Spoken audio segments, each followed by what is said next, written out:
With Edward Snowden still out of sight in Moscow's Sheremetyevo airport, there's no shortage of controversy. Western media and political establishment continue their campaign to destroy Snowden's character.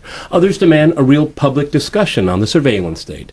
To discuss this, I'm joined by my guest in London, Peter Tatchell. He's a human rights activist and a founder of the Peter Tatchell Foundation. We also have Charlie Wolf, has been on this program before. He's a UK-based American broadcast journalist and a political commentator. And here with me in Moscow is Veronika Krashenikova. She's General Director of the Institute for Foreign Policy Research and Initiatives. Okay, Peter, a hero, a traitor, Mr. Snowden. Well, some people may say that Edward Snowden is a traitor, but to me, he's a human rights hero. He has defended our right to privacy and exposed massive state surveillance by both US and British spy agencies, affecting millions of people worldwide. The right to privacy is a very important human right and should only be breached in the most extreme circumstances. Quite clearly, blanket snooping, just generalized, non-discriminate eavesdropping is not justified. And of course, it is in violation of the US Constitution, which protects American citizens against unwarranted, unjustified state interference in their private lives. So, to me, he has done a great public service. He has brought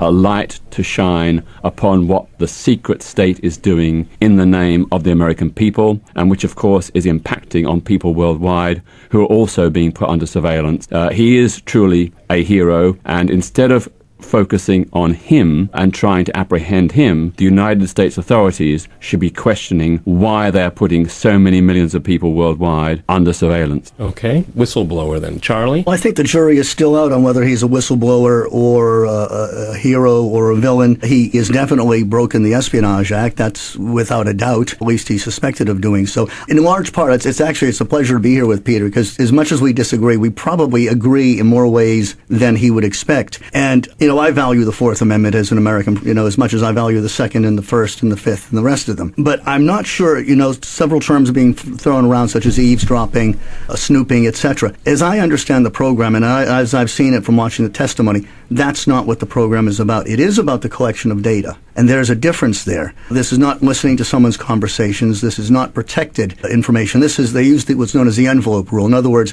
if you write a letter, I can't read what's inside the envelope. That's private. That's between you and whoever. But I can read the address on the front of the envelope. So they're collecting numbers, telephone numbers, which there's an oversight program. Remember, the program was developed under the Bush administration, which was Republican. It's been continued under a wholly different administration, under the Democrats, under Mr. Obama. It's had oversight from the Congress. And most importantly, the standard that protects us against the Constitution is the courts. And the courts have overseen this, and they don't seem to have a problem. Now, yeah, but Charlie, everything you said there is all nice and fine, so why was it secret? Well, actually, it wasn't. I mean, countries do have a right for their security to state secrets. I think that is an accepted norm. But the program actually wasn't as secret as people suspect. USA Today did a large feature on it in 2007. I think what Mr. Snowden has done, where I have a problem, is a true whistleblower, to me, would not have run off to the People's Republic of China or Hong Kong. They would not have run off to Russia or gone to Ecuador. A true whistleblower would have stayed in the United States, and there's many avenues he could have easily gone to. First off, there's the Inspector General's office. There's oversight committees in the Congress. He could have gone to Woodward and Bernstein. While Woodward is still around, I think he knows a thing or two about whistleblowers. Veronica, go ahead. Which he did. He went to the Washington Post. He did. So that's the strict definition of whistleblower. Let's go with Veronica here in Moscow. So indeed, as a true whistleblower, Edward Snowden went to the very American newspaper, the Washington Post, and to the very British Guardian. Yes, you go somewhere else when you're a whistleblower and a human rights hero, for which I agree with Peter. And in fact, there has been a long history of Americans and Western citizens in general courageously denouncing U.S. anti-constitutional activities, terror, and wars. And millions of Americans took to the streets during the Vietnam War and 10 years ago during the preparations for the war in Iraq and on other occasions. And with the exception of Jane Fonda, they didn't go to the enemy to do that. With the exception of Jane Fonda. Who's the enemy? Who's the enemy here? Denounced fascist. Veronica, let's ask who's the enemy here? Well, I think China and the USS, or Russia, I should say, are obviously not. There you go. Are not allies. Well done, Charlie. Going to a country that has very few human rights, such as China or Russia, where journalists don't have rights, such as China or Russia, where cyber hacking is a major problem. There is no transparency. It just And doesn't Gitmo seem. Gitmo on the American ledger is a positive or a negative? Gitmo has nothing to do with what we're talking about. So, and that's transparent. There's no human rights violations. This is changing the subject. No, you're the one who's changing the subject. And again, you think that Russia doesn't do espionage. You think that China doesn't do espionage. The UK doesn't do espionage. Where I have a problem. On such scale. Wait a minute. What do you mean on such scale? Russia. We are not spying on American citizens, and we are not spying on Russian yes, citizens. Yes, you do, and you know you do. And the Chinese look and read emails. Yeah, Peter, go ahead. I think what Edward Snowden did was exposed a secret, hidden spy system. He didn't reveal state secrets. He exposed the system, which was not general public knowledge and had not been given the consent of the American people, nor, as far as I know, was it ever debated and agreed by Congress. Now, it's said by Charlie that, the authorities can't open the envelope. They can only collect the envelope and see who it was sent from or to. But the point is, how would we feel? It's sort of the equivalent of a spy agency saying, well, look, I'm going to come to your house and put all your personal papers in cardboard boxes, cart them away, and keep them for 30 days or however long, and perhaps I'll give them back to you when I'm finished. That is an invasion of privacy. And, I agree that in the case of evidence that someone is engaged or preparing acts of terrorism, of course, that person should be rightfully put under surveillance. But in this case, the PRISM program is indiscriminate. It's mixing genuine threats to national security with ordinary citizens. And that is a very dangerous slippery slope down which to go. It's the slippery slope that leads to a big brother society where we are all under state surveillance. And listen, in large part, I agree with you. Like I said, we're going to agree on more things than we probably give credit to ourselves. And I worry about that too. However, I have to put some faith at some level, as much as I distrust government, and I'm, a conservative, government that governs least governs best. But at some level, you have to put faith in the Constitution and in our representatives, and you have to balance it against what's going on. We have a security threat since 9/11, and right now I enjoy the freedoms I have, which I would not have if we were under attack as we were on 9/11. So you have to have some level of trust. And yes, a government can abuse any program. We have standing armies. They don't attack us. We haven't had, military coups in this country or the United States. We arm our police in the United States. Can be abuse. It's generally rooted out. There's not major abuse. So until I see where there's been an abuse, and that's the one thing with Snowden, from everything he's brought out, I have not seen any malfeasance or abuse of the system. And the way he's done it is where I have a problem. This is the voice of Russia.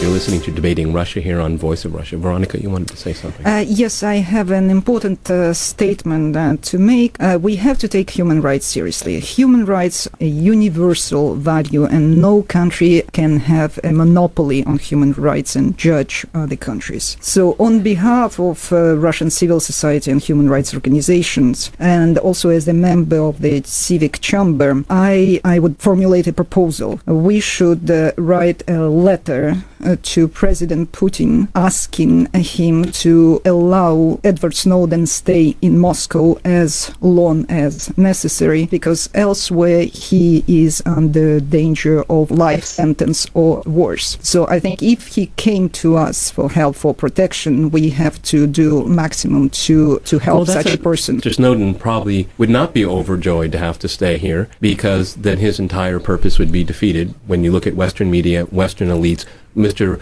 McCainiac from the United States in the Senate, he'll just say he was a traitor, and it will destroy his agenda. I don't think so, Peter, because still the first place he went to is the American media and British media as well, and this is what an honest American citizen does. So that will not be changed by the time he, a posteriori, now stays in Russia. So he did it the right way, and he is with the American people against the state apparatus that actually breaks constitutional laws and also surveils citizens of the entire world. How many millions of Russians have been subject to these systems? So I think the destiny of Edward Snowden is important to the American people, to Russians, and to people in the world. It's interesting you mentioned. I think we have to look at. Go ahead, Peter. Go ahead. I think we have to look at Edward Snowden's motive. Quite clearly, he was not out to profit financially in any way personally. Quite clearly, he did not give this information to an enemy state. He didn't liaise with the secret services of any other country. Clearly, his motive is idealistic.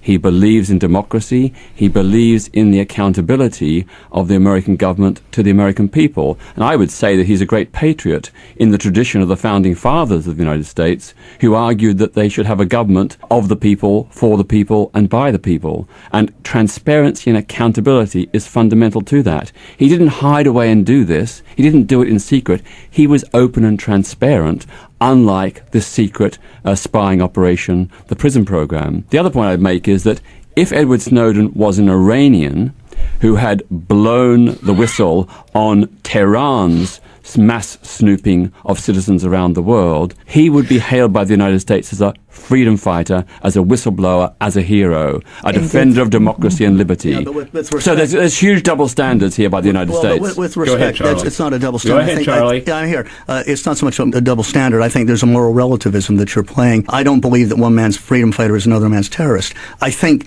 there is some motive in him that maybe I think was misguided, but in his mind probably was sincere. But when you take 4 laptops full of state secrets, and we don't know what he's taken and who he's endangered, and you bring it to a country that's known for hacking computers like the Chinese aren't going to put someone up, or the Russians for that matter, Mr. Putin is not going to put someone up just out of altruistic means. Like I said, I have a lot of respect. It's not happening because the problem is Mr. Russian Snowden, government's made it very clear. Problem is Mr. Snowden, unfortunately, has become a political pawn. And the Russians and the Chinese and all these people have their own price. Let's talk reality. He would have done far better staying in the United States and going to the Congress. And actually, and again, Peter, I'm sure you've read Civil Disobedience by Thoreau. Yes, I do. If you've read Civil Disobedience by Thoreau, let me finish. Thoreau said the best place for a just man in an unjust society, the only just place is in a prison cell. And I know you would, on matters that are important to you, on gay rights, etc., would happily sit down in the street and be carted off to jail to prove civil disobedience and to prove your point. And I think that's what I would have respected him more if he had not stolen other state secrets and if the Times didn't hear him, or I should say the Guardian and the Post didn't hear him, he could have gone to other papers, he could have stood up on the steps of the Capitol and he could have shouted it, and he would have found some senator that would have given him a hearing. This is why I have a problem with what happened. And now we're talking more about Snowden than we are about the program. You had 2 senators really wanting to talk about this, to have a public debate, and Snowden has actually made that happen. So, Charlie, you addressed Peter there in London. Peter, do you want to respond? Well, I think, what's really important to keep on bearing in mind is that this secret spying system took place without the consent of the American people and without the explicit approval of Congress. And that is not democracy. In a democracy, those who have state power need to be accountable. When it comes to Edward Snowden's reasons for going to Hong Kong and then to Russia, I can understand that because he, as Veronica's mentioned, is likely to have, if he'd stayed in the United States, he's likely to have ended up like Bradley Manning, spending many months or years held in pretrial detention and suffering considerable abuses. I mean, according to the United Nations Convention Against Torture, what happened to Bradley Manning for 9 months in Quantico prison was tantamount to torture, and that is an abuse of human rights. He would face, if he stayed in the United States, the prospect of life imprisonment. I think it's entirely understandable that he sought to escape apprehension, and I hope that he managed and succeeds in remaining free, because I think he has much more to tell, and he wouldn't be able to tell it, not about state secrets, but about the system, the systematic abuse of state power. He wouldn't be able to expose that and tell us that story if he was in detention in the United States. But with respect, you mentioned Bradley Manning as if he's a whistleblower when he clearly wasn't. Bradley Manning's motive was he didn't get along with his troop mates. He was made fun of for either his sexuality or for what true. Yes, and he took, wait a minute, he indiscriminately, let's talk Manning, he indiscriminately downloaded, I don't know how many thousands of files. He wasn't looking for malfeasance. He wasn't looking for abuses of power. He was saying, I'm going to just get back at these guys because I'm mad at them, and I'm going to throw my toys out of the pram, and I'm going to go and give this stuff to Julian Assange. If there was a true motive, I'd have some respect for the guy. But Bradley Manning, that was not his motive. If you read his own personal testimony, you see that Bradley Manning was motivated by this stuff because he didn't have time to go through every single file. So he was just fishing. fishing. And he found out a lot of really interesting information. It was interesting stuff, but it wasn't, again, abuses or malfeasance. Yes, it was. There was no abuse. There was the famous collateral what about murder video. killing civilian Iraqis? There we go, Veronica. Here, Yes. I mean, let's look at that Thanks video. to that Bradley video. Manning, the entire world saw how American soldiers what and how they did it in Iraq. And that famous shooting from the helicopter and American soldiers having fun at killing civilians. Disclosing such information is an act of civil heroism, I trust. And in fact, we're witnessing a new phenomenon. More and more often, American or Western in general citizens come out to speak for that America that is written in the Declaration of Independence. The America that stands up for those high principles of freedom, of human rights, of democracy, as you, Peter, were saying. And more and more Americans and other people in the world are appalled at a huge precipice that is between the American values and the real American policy. And indeed, a conscientious citizen can only be appalled at that. And those people, just as Julian Assange, as Bradley Manning, as Edward Snowden, they go to the American media first.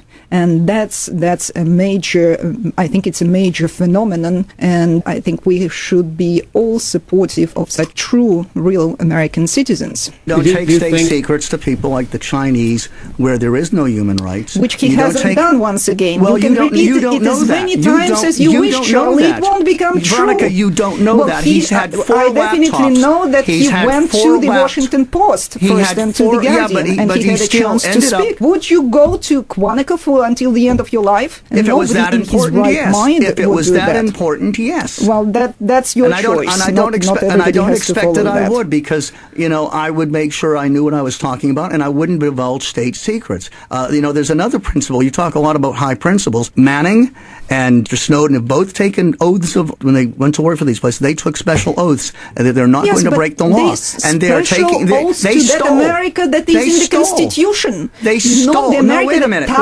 Citizens of its own country and many other countries in the world. It's a different America they are fighting for. I don't mind having a debate, but when someone decides to take advantage of their position to further a debate, that's wrong. He's more than welcome to get on the world stage, to write a book, to do whatever it took to publish his cause, and then put it out in the free marketplace of ideas. He chose not to do that. He decided to take a leg up on his side of the argument. Wouldn't be able to go to Quantico in his cell. He wasn't going to go to Quantico. Let me go to Peter in London. It's very interesting. I watch how the media is work this story here, and they say these programs were not illegal, but we just had yesterday the Voting Rights Act in the United States that for half a century protected minorities in voting, and a good portion of it was thrown out as being unconstitutional. And so what we have, these laws about surveillance, well, they're against the Constitution, they're against the Fourth Amendment, as you pointed out here. And I think this is what Snowden wanted to do. So my question is, in reaction to what Charlie just said here, there is a higher cause. It's not who you sign a piece of paper to your employer. These people are reckoning with the Constitution of the United States, and it's worth having a worthy discussion about it. Well, absolutely. And if you look back to the Vietnam era, there were many heroic and courageous U.S. service personnel who blew the whistle on indiscriminate killings by American soldiers and indiscriminate bombing raids by the U.S. Air Force on civilian areas. Most people nowadays have a very different view from what they had way back then. Back then, they were called traitors, but nowadays, most people, with hindsight at least,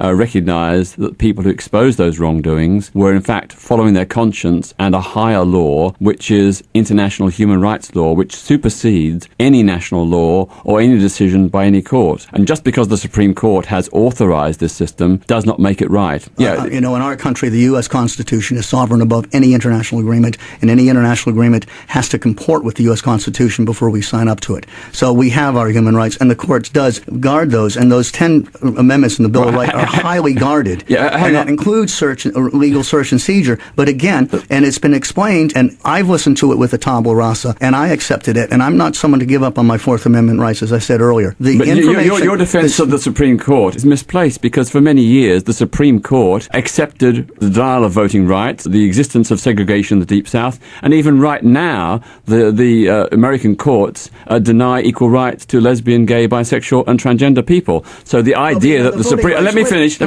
The idea that the Supreme Court is this great guarantor of human rights is palpably nonsense. They're the guarantor of the U.S. Constitution, and it's interesting we're bringing up this whole voting rights. All the Supreme Court did was said that these states have met these qualifications. That is not a problem anymore, but it is still open to Congress, if they felt it was, to bring back in voting rights. It's not needed. As Clarence Thomas said, we've moved on from 1965. Why don't we have a debate on national security and surveillance then? We can. Okay. You had General Keith Alexander, who's a highly respected person in Washington, respected on all sides, give testimony, and I'm glad to have any sort of debate on it. He might have perjured I don't think Keith Alexander perjured himself. Out. No, I don't think Clapper was stupid in how he answered something, but again, I think he was set up. That's side issue. I mean, I'm open to a debate. There's constitutionality, and then there's policy. Policy is what people politically will accept. Now, I'm a little bit disgusted that President Obama has not been out in front and made the case as to why we need this. I think there's a lot of misinformation that's gone around, and that's part of why there's been unctions against it.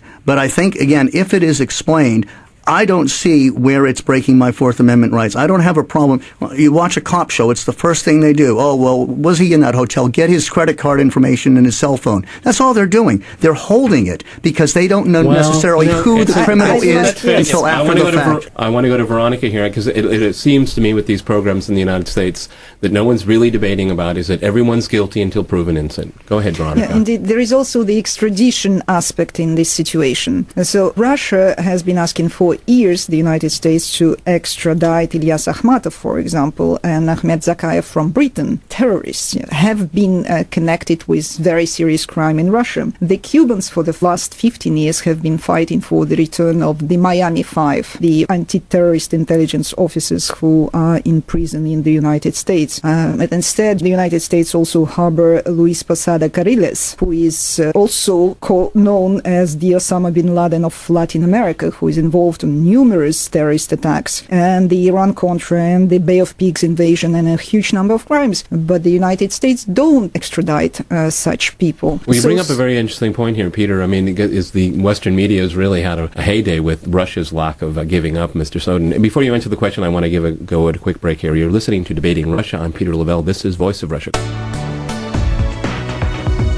Go ahead, Peter. I think my big concern is that once you create a system of state surveillance, then it is open to abuse. I mean, right now, Charlie can say that the system is operating in a benign way, that he doesn't feel that his rights are being infringed. But once you create this system, it is there and can be subsequently abused. We saw this in Britain with the passage of the Public Order Act in 1986. It was initially introduced to combat football hooliganism, but now it is almost exclusively used to suppress peaceful and otherwise lawful protest. So there's a good example of how a well-intended law, once in place, has been used for an altogether different and malign purpose. And that's my concern about the PRISM system. There is not proper oversight. There's not independent oversight, and once you've got this system in place, I fear for how it could be abused in future. We're almost out of time here. So let me ask you a quick question, and I want to give Veronica the last word here. Would you like to see another church commission about all of this? I don't know if I need a church commission, but, I think there should be an open discussion on it, and we have. It's being debated in the press now in the United States.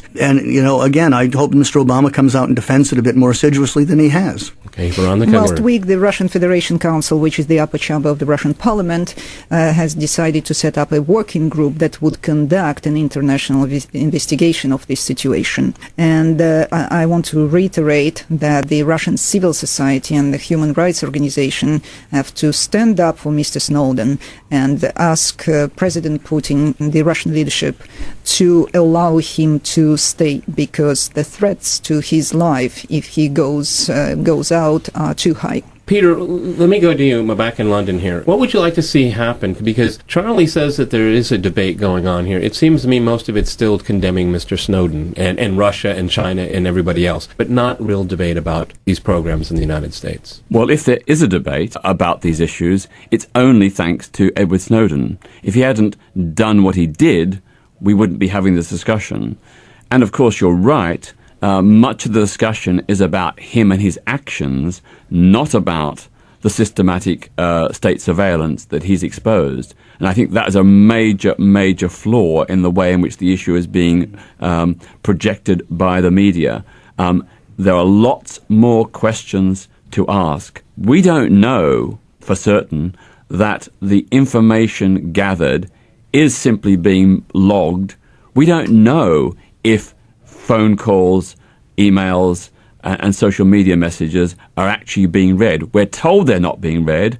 We're told that the PRISM's program is merely logging who sent messages to who. We're told that they're not looking at the messages themselves. But how do we know that?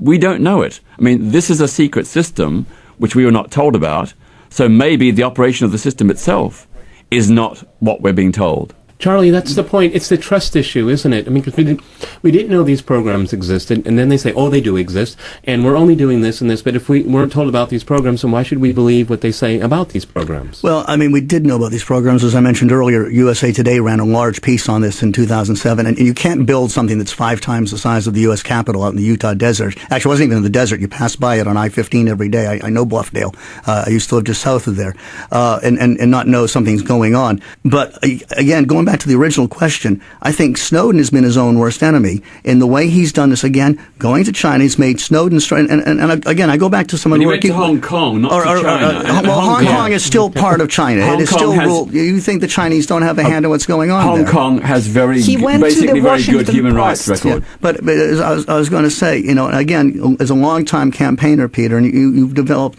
iconic status, if I can say, but at the same time, I think you yourself would be dismayed if you started getting bigger than the story as opposed to the things you're campaigning for. And that was Snowden's mistake.